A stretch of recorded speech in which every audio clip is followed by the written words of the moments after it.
আজকে আমি শেয়ার করব তিলের নাড়ু।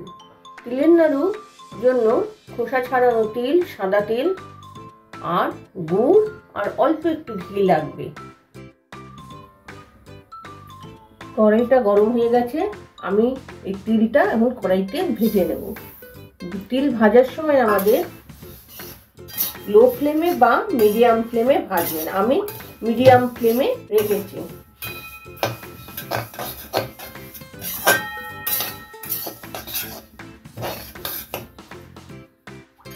তিলটা আমার ফ্রাই করা হয়ে গেছে। তিল ফ্রাই হয়েছে বোঝা যায়, একটা সুগন্ধ বেরোয় তিল ভাজা হলে। আর তিল বেশি ভাজতে নেই, বেশি কালো করে ভাজলে ফুটফুটে হয়।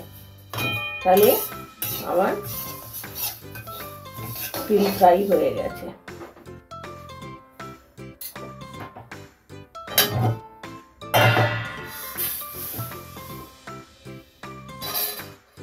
এবার কড়াইতে 2 চামচ জল দিয়ে দিলাম। এবার এই বাটির 1 বাটি গুড় ঢেলে দিলাম আর 1 চামচ ঘি দেবো ছোট চামচে।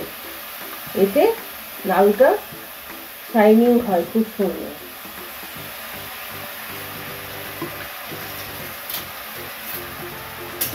এবার দিয়ে শিরাটা বানিয়ে নেবো।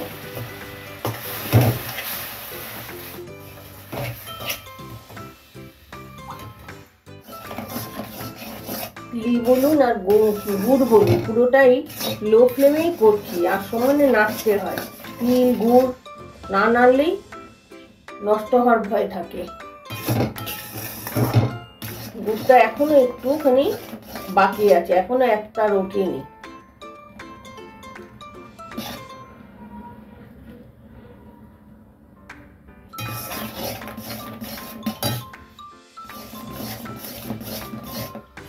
গুড়টা আমার হয়ে গেছে, এই দেখুন একটার হয়ে যাচ্ছে। আর আরেকটা পদ্ধতিতে দেখা যায়, একটুখানি নিয়ে এই জলে ফেলে দিলে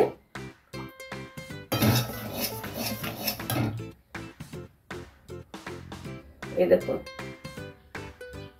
এরকম হলেই গুড়টা হয়ে গেছে বোঝা যায়।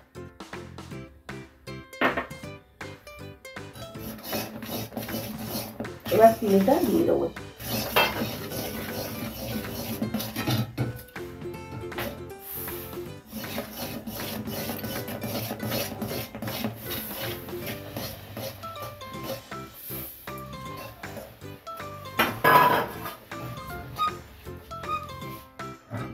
তাহলে তিল সব ভালো করে মেশানো হয়ে গেছে।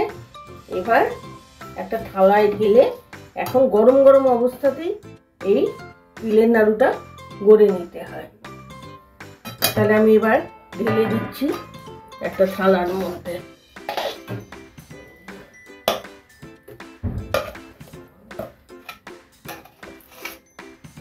তাহলে এখন নাড়ু করতে হবে গরম গরম চটপট। খুব গরমে হাত দিতে যদি না পারেন একটু হাতে জল মাখিয়ে নেবেন আর একটু ঘি দিয়ে নেবেন হাতে।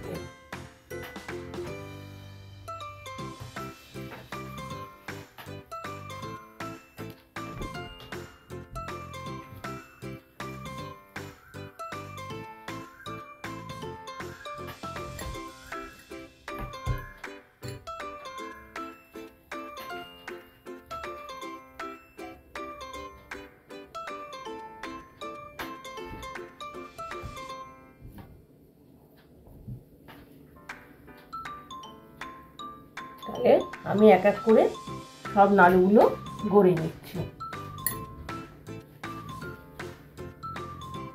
আর যদি জমে যায় থালাটা একটুখানি লো ফ্লেমে ধরলেই সব উঠে যাবে। তাহলে আমি এখন সব নাড়ুগুলো একে একে গড়ে নিচ্ছি। দেখুন আপনাদের বললাম না, যখন উঠবে না লো ফ্লেমে দেবেন। এটা কিন্তু এখন আমার আর করা যাচ্ছে না, তাই আমার এটাকে এখন লো ফ্লেমে দিতে হবে। তাহলে লো ফ্লেমে দিলেই উঠে যাবে। আপনাদের দেখাচ্ছি, এটা আমরা নয় অনেকেই জানি, কিন্তু যারা জানে না তাদের জন্য এই টিপসটা। এই সব উঠে যাবে। আর আমি একটা কথা বলা হয়নি যে থালাটায় ঢালার সময় একটু ঘি মাখিয়ে নেবেন। তাহলে আমি এটা গ্যাসে একটু লো ফ্লেমে আপনাদের দেখাচ্ছি। দেখুন এই লো ফ্লেমে এইটা ধরলেই সব উঠে যাবে এক্ষুনি, বেশিক্ষণ রাখা যাবে না।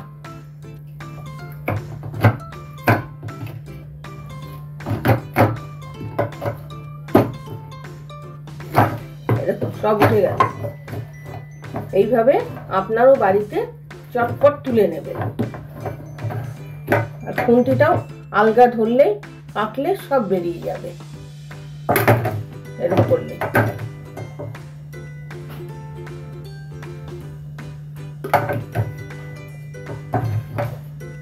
তাহলে আমার সব উঠে গেছে। গ্যাসটা অফ করে দিচ্ছি, বাকি নাড়ু কটা করে। পরের নাড়ুগুলো অত সুন্দর শেপ হয় না, এরকম দলা পাকিয়ে পরের গুলো বানাতে হয়, ঝুড়ো হয়ে যায় একটু। তাহলে আমি সবগুলো বানিয়ে নিচ্ছি।